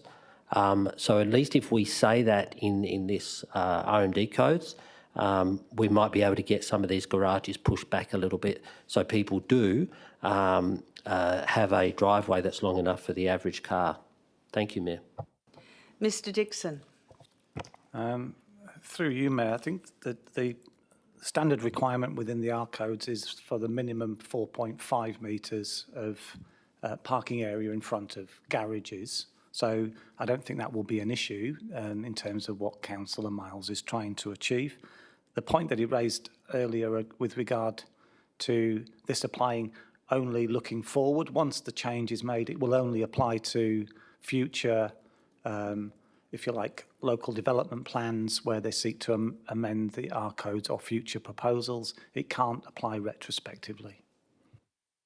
Thank you, Mr Dixon. Would the seconder like to speak to this item, please? Thank you, Madam Mayor. Yeah, look, I'm in favour of this recommendation. I think it's a common sense approach. It's something that has to be done. And I do think that the new planning rules on the medium density housing standards will actually cover this. But like we are going to have the issues of the properties that were already being built or have been built, where these lengths of their in-front garage parking area is too short. And we do need to look and probably address the size of the pavements that we've actually put in place, or we do address the fact that we do have to move those pavements more forward. So in order to give them a little bit more room, because this is going to be an ongoing issue, and really and truthfully, I think our rangers are going to tear their hair out as to how to deal with this in the future if we don't have some bylaws or we don't put something in place to protect the properties that have these short driveways already. Thank you. Thank you, Councillor Huntley. Do I have any speakers against this item? If I've got no speakers against this item, the item will now be put to the vote. Voting's now open. Please cast your vote. And that's unanimously passed. Thank you. We go to assets, item ASO 1423, policy review, roadworks excavation within road reserves policy. Do I have a mover for this? Councillor Savitten, do I have a seconder? Councillor Parker. Councillor Savitten, do you want to speak to this? Very briefly, Madam Mayor, look, it is very important that road excavations be permitted where necessary, and this is becoming a bit of a problem, especially with the smaller carriageway of streets or design. So based on that, there's very little more that I could say on that, just that we really adopt the revised roadworks excavation within road reserves policy, etc. So I'm happy to support it. Thank you, Councillor Savitten. Councillor Parker, would you like to speak to this item? Nothing to add, thank you, Madam Mayor. Do I have any speakers against this item? If there are no speakers against this item will now be put to the vote. Please cast your vote. That's passed unanimously. We go to item ASO 2423, contract extension, supplying and laying of bituminous service and associated civil construction works. There is a confidential attachment. If any items want to be referred to on the confidential attachment, we will have to go behind closed doors again. Do I have a mover for this item? Deputy Mayor Treby, and seconder Councillor Savitten. Deputy Mayor Treby, would you like to speak to this? Not in a substantive amount, Madam Mayor Aitken. Just got to get that right now. But it's noted that some performance matters that have been highlighted within the contract have been identified and have been worked with the relevant director. And that notwithstanding, I think the item speaks for itself, and I recommend it be supported. Thank you, Deputy Mayor Treby. Councillor Savitten, would you like to speak to this item? Just very briefly, that I support the item, and the contractor that has been with this city or has had contracts with this city for a very long time has done a very good job, and I'm happy that they're continuing this role. Thank you. Thank you, Councillor Savitten. Do I have any speakers against this item? If I have no speakers against this item, it will now be put to the vote, and voting is now open. And is passed unanimously. We go to item ASO 3423, the tender number 23001 for the construction of the main pavilion, Halesworth Park, Butler. Councillor Parker, move it. Councillor Smith, second it. Councillor Parker, would you like to speak to this? Just briefly, Madam Mayor. Very happy to support this recommendation, and despite the fact that the court pavilion will not go ahead at this stage, I'm confident that Little Athletics and the other groups that will use the facilities are excited to see at long last that the construction is about to begin. Thank you, Madam Mayor. Thank you, Councillor Parker. Councillor Smith? I concur with Councillor Parker. Thank you. Thank you. Do I have any speakers against this item? If there are no speakers against this item, it will now be put to the vote, and voting is now open. And it's passed unanimously. Thank you. We now go to item CPO 20423, and I'd like to move that en bloc with CPO 30423, seeing therefore the same situation. They're both for Alkimos Aquatic Recreation Centre. I will move this item and Deputy Mayor Treby will second this item. Councillor Miles has a question. Would you like to do your question first and then I will speak to the item? Sorry, the screen was all going funny. Councillor Miles, just quickly, just make sure it's not any otherwise we'll have to go to close the doors, that's all. Thank you.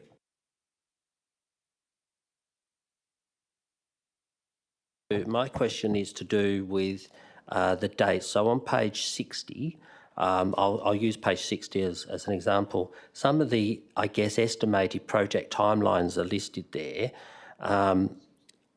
One of the things that stood out for me was the defects liability period ending in April 27.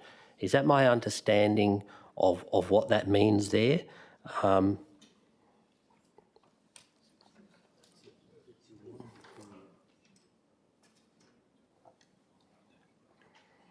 Go to you.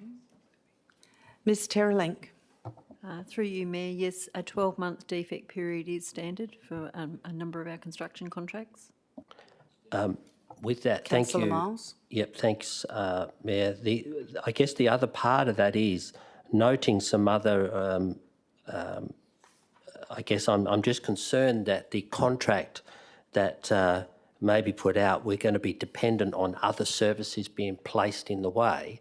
And the way I read that report is it could be up to 3 years before the land and the building site could be available because of the Metronet project. Ms Terrelink. Through you, Mayor, I think that question is in relation to the confidential item about land acquisition. I'm not sure whether Mr Greer might like to respond to that or we need to go behind closed doors. I think we'd have to go behind closed doors, but we'll be discussing that later. At the moment, we're just talking about the detailed design and architecture and the cost planner. We're not talking about the timeline. So I would suggest that we don't go to that item until we go to confidential.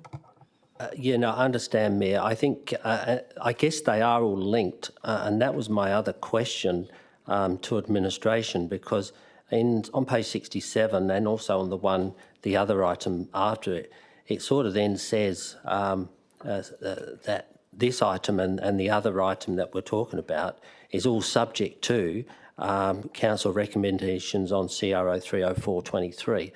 So I hadn't seen that by council before putting those sort of recommendations in. So I was just trying to work out why then all of these reports wouldn't have been combined into the one report or within the same section, so we can obviously cross over with those questions being asked. I think you're talking about CRO 20423. I think maybe we need to go behind closed doors so that we can discuss the three items together. Debbie, Ms Terrelink, would you like to respond to this?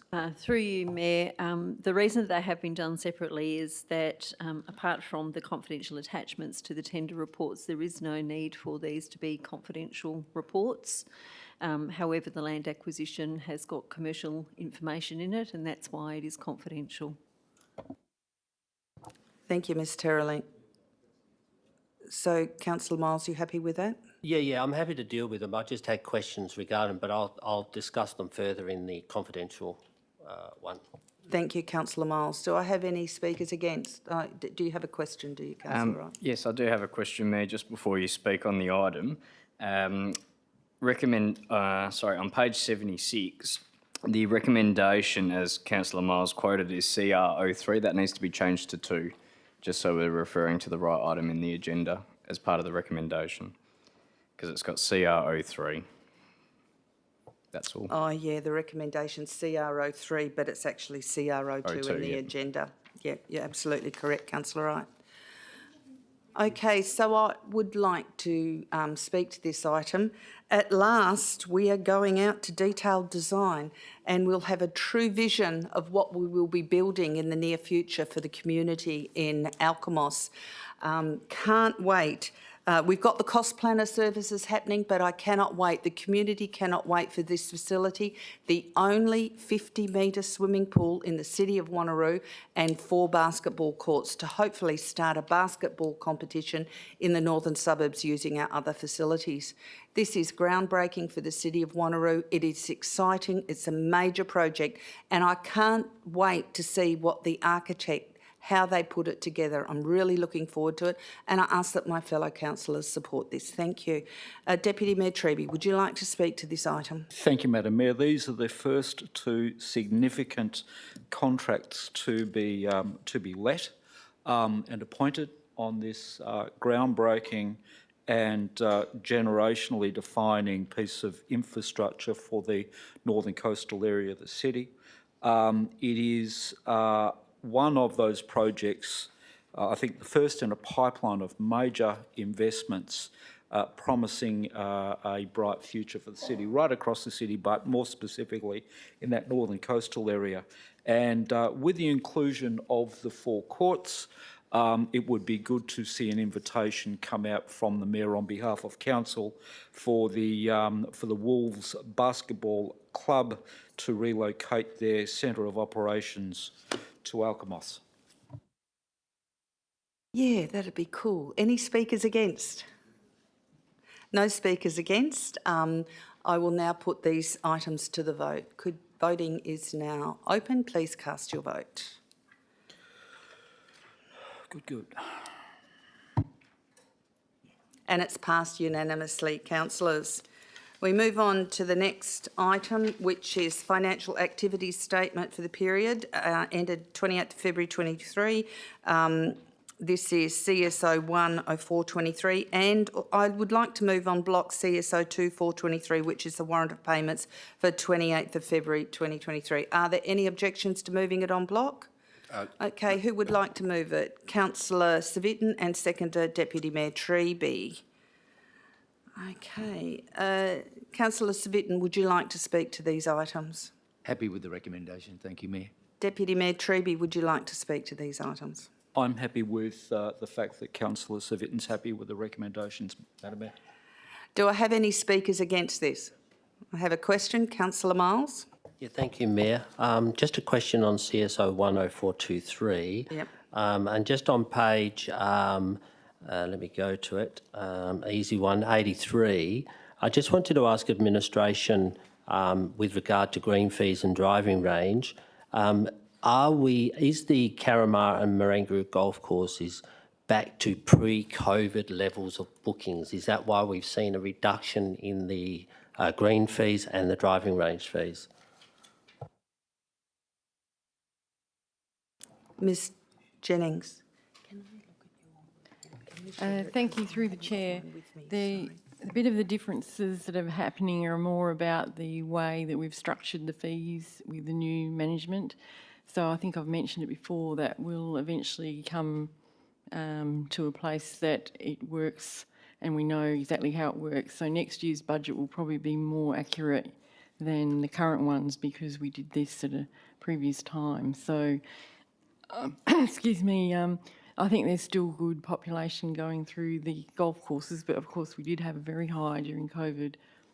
But I don't know if the manager of property has anything further to add. Mr Greer. Thank you, Mayor. I guess all I can add is that performance levels are consistent with last year, or slightly above last year, I think, on most months. So no, there hasn't been a significant increase or decrease in terms of patrons. It's quite similar. Thank you, Mr Greer. Councillor Baker, do you have a question? Yes, thank you, Madam Mayor. Through you to Norlene, if I can. Just regarding the warrants of payments, I have issued an email to Norlene with several written questions, and of course they will be hunted up in due course. But just have a question regarding an item on page 125 of the warrant of payments. The expenditure number is 14455. The date is 13 February this year, and the subject matter is Biobag World Australia Biobag Dog Block of Waste Bags. In short, is the previous dog poo bag supply chain blockage crisis over, given that we're spending another $10,000 in as many months, 3 months in purchasing these bags? Perhaps Harminder could answer that question. Mr. Singh. Yeah, thank you, Mayor. I think I'll take that on notice. I need to get more details and provide further information. Thank you. Thank you. Are there any any speakers against this? If there are no speakers against these items, I will put them to the vote.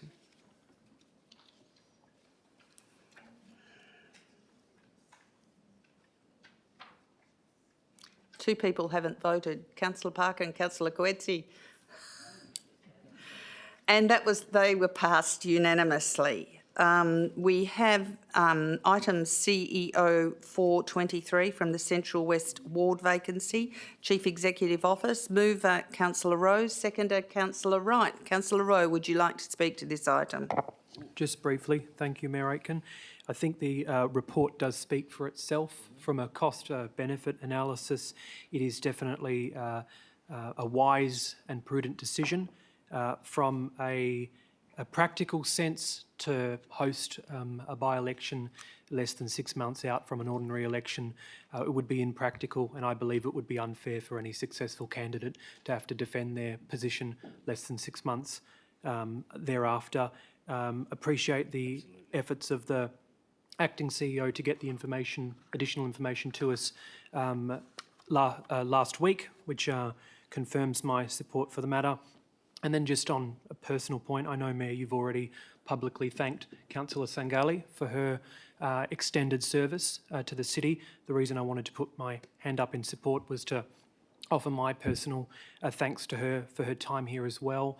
The words I'd use to describe her is moral compass. And she always understood that what we do is not just about reports and policies, but it has a genuine human impact as well. And I think we should always keep that front and centre, trying to balance the strategic and policy mindedness, as well as the fact that we're here trying to make our community a better place. I think she did that very, very well. So thank her for her service. Thank you, Councillor Rowe, and yes, I do agree with your sentiments entirely. Councillor Wright, would you like to speak to this item?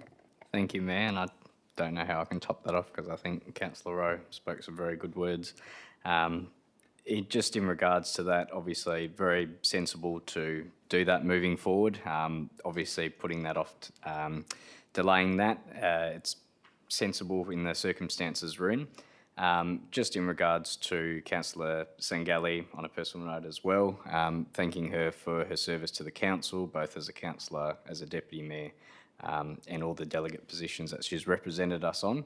I think fierce community advocate, and I think no matter who we are in the chambers, everyone can agree that Councillor Sangali served her community very well, but also the wider district in community consultation, community advocacy, and also stuck to her guns on what she felt strong about. And I think that's what we can all agree on. Thank you. Thank you, Councillor Wright. Do I have any speakers against this item? There are no speakers. Councillor Baker. Is it possible to speak for, Madam Mayor? Please. No, if I don't have a speaker against, then we will go to the vote. Thank you. Okay, that's how the meeting is being run. So if I have no speakers against, we will put the item to the vote now. Thank you.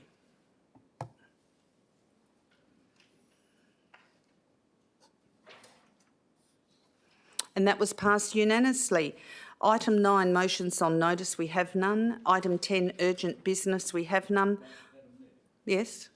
If, with your indulgence, it occurs to me that I'm not sure that we've taken the opportunity as a council to formally recognise the efforts of Councillor Sangali, and I think tonight is the first council meeting that... She hasn't been here? Yeah, yes. Yeah, and I'm just wondering, and I know this is unusual, urgent business is an opportunity for us to raise that. Yep. Probably should have raised it before now. is now an opportunity for us to formally recognise and congratulate Councillor Sangali for her service and provide that comment at this juncture. Yes, I think that would be a good idea. Would any councillor like to comment and recognise Deputy Mayor Treby? Well, just very briefly, I know that for councillors who joined council after Councillor Sangali was first elected, she came to light as a result of Fred Stubbs Park, and I think it's important to note that Councillor Sangali's tenacity was a driving force on saving a piece of not just community infrastructure as public open space, but it was part of the cultural fabric of the Quinns Beach area. And it's that level of tenacity that I think was stood her in good stead to be able to speak with authority on what that true position of the community was. And I know, and I absolutely agree that with Councillor Rowe about Councillor Sangali having that moral compass, and I think we all saw that. And it's rare that you can say this of an individual. But I think it fits with Councillor Sangali that she is a particular person and human being that came to this place and left it in a far better shape than she found it coming in. Thank you, Deputy Mayor Treby. I'd just like to say that I found Councillor Sangali diligent. She was diligent in everything she did within her council role. I know she's diligent in her home life and that, but she was particularly diligent.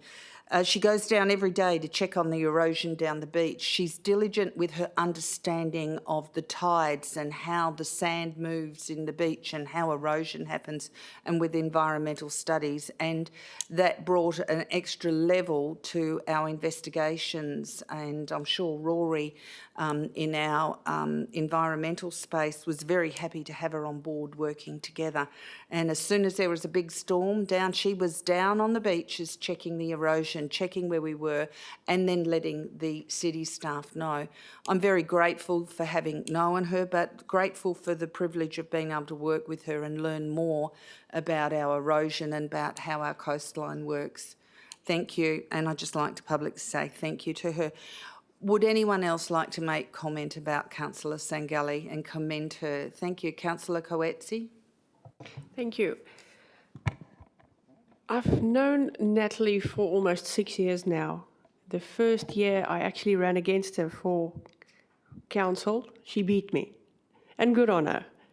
The second year I ran and I got it. And I got to learn a lot from Natalie. I saw totally a different side from her. She knows her work so well, even now, and well, even now that she's not a councillor. If there's an issue coming up, I know I've got an open phone to her to call her and get some info from her. She is honest. She definitely doesn't hold back. She's forgiving, and I'm definitely going to miss her. Thank you, Councillor Coetzee. Councillor Parker, did you want to say something? Oh, I thought you put your hand up. Anyone else? Oh, so it was Councillor Huntley. Yeah. Thank you, Mayor. For me, it's a great loss to lose Natalie. I'll miss her understanding, her emotional connection that she actually had with her community, her passion and her knowledge, and the amount of coastal teaching that she gave us was unbelievable. She is certainly going to be hard to follow, and we'll wait and see who comes in that seat next time, but what a loss for us. Thank you. The floor is open if anyone else would like to speak. Sorry? Yes, you may, Councillor Smitten. Very briefly, yes, I have had a great deal of admiration for Natalie, just her straight down the line attitude to local government and what she has done for her ward, and not just her ward, but overall the city of Wanneroo. And I think I certainly am very sentimental about her leaving. I think she will leave a pretty big hole, especially with her beliefs in her ward and those issues that were very paramount for her in local government. So she will be definitely missed, and I thank her for her contributions for sure. Thank you, Councillor Savitten. Councillor Smith. You don't generally like to repeat things in the chamber, but as Councillor Savitten said, a lot of it has already been said. Big loss to the chambers here. However, I am very heartened by the fact that while she might not be in the chambers anymore on council evenings, that she is still readily available and interested and engaged outside. So I thank you. I thank her for that. That she's still fighting the good fight for the community, and we wish her well in her future endeavours. Thank you. And on that note, my absolute pleasure. And on that note, we move to item 11, confidential. And do I have a mover, Deputy Mayor Treby, and a seconder, Councillor Hunchley, to go behind closed doors? And we will now put the vote to close the doors.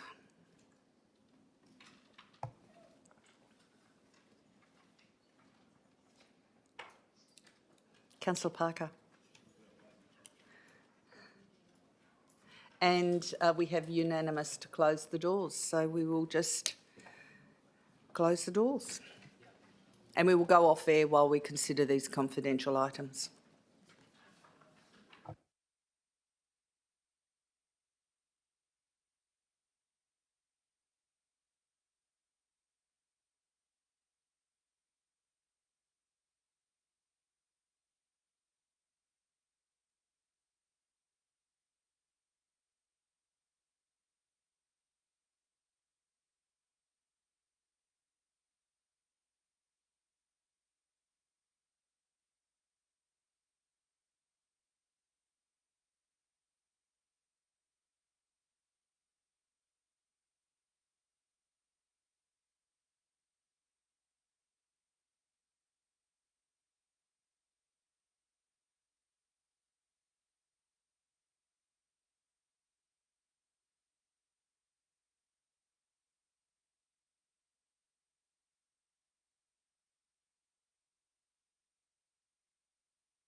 So the doors are open at 8:40.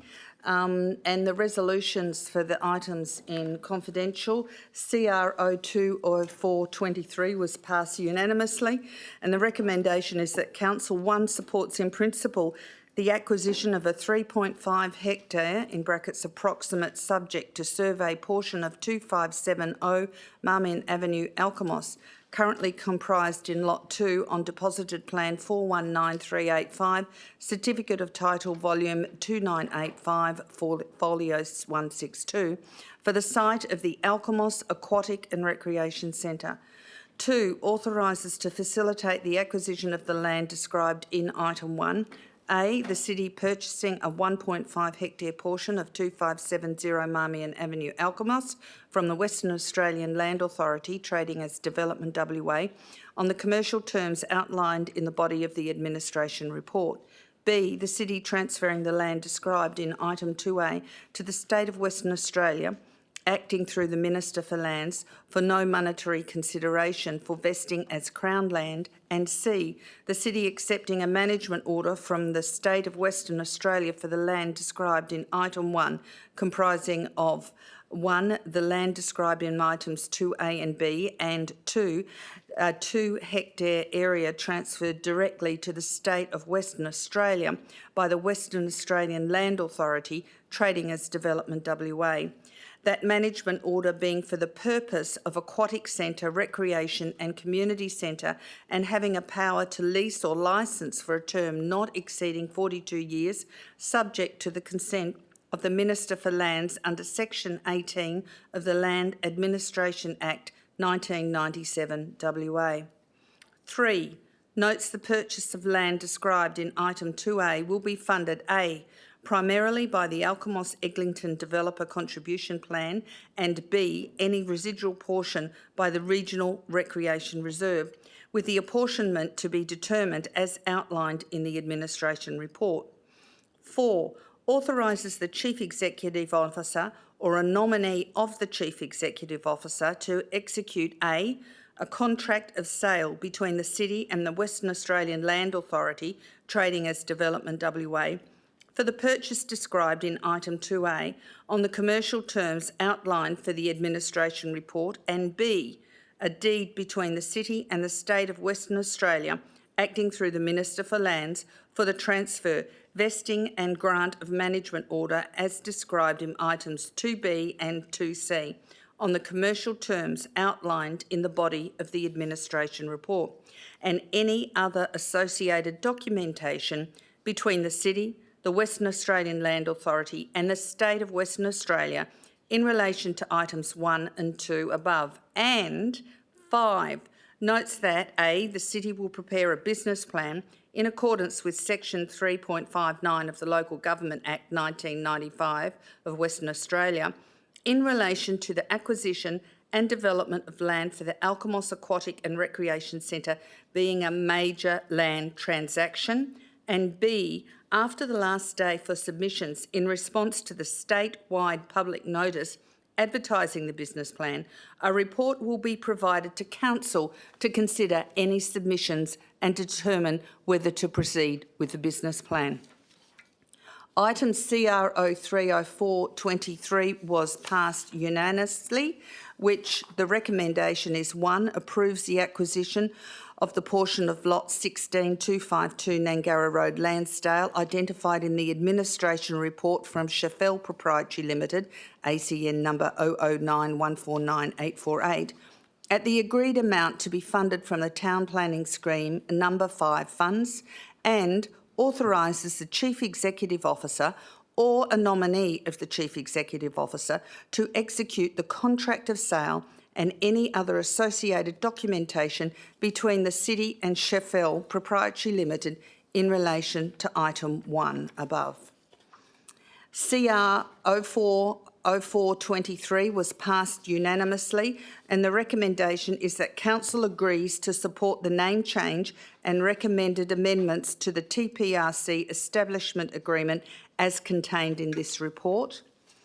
And item CR 050423 was unanimously passed, And the recommendation is that 1, Council endorses the recommendations as contained under the recommendation for Council's consideration heading in this report, and 2, authorises the Chief Executive Officer to provide Council's endorsed position to Mindarie Regional Council. The date of the next Council members' briefing session has been scheduled for 6 p.m. on Tuesday the 9th of May 2023 to be held at the Council Chambers, Civic Centre, 23 Dundebar Road, Wanneroo. And I close the meeting at 8:46 p.m. I now declare the meeting closed. Thank you, councillors.